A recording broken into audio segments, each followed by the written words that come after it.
A few years ago, when I was living in Utah, I had a friend who was, I would guess, late 40s, possibly 50 years old, and she was getting married. And I received an invitation to the reception, which was a garden reception.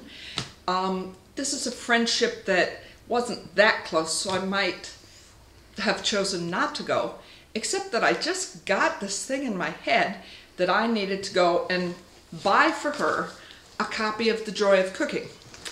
Now, that's kind of crazy for two reasons. First of all, her invitation specifically said, "No presents, please," with an exclamation point.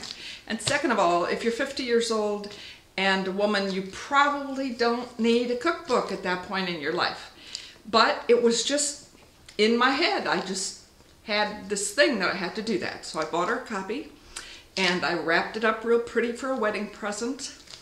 And I decided to go to the reception in part because she really didn't have any family anymore.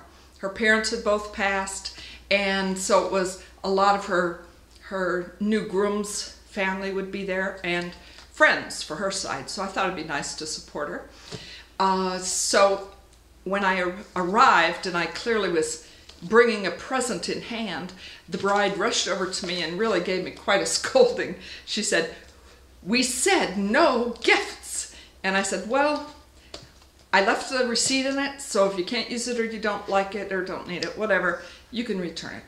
So with that, she kind of reluctantly opened the package, and when she saw it, she said, "Oh my gosh, it's The Joy of Cooking. This is the thing that my mother always bought every time she needed a wedding present for a new bride." And so at that moment, I realized that in fact, I had not given her a copy of The Joy of Cooking, that her mother from the other side had just used me as her delivery person. It was cool.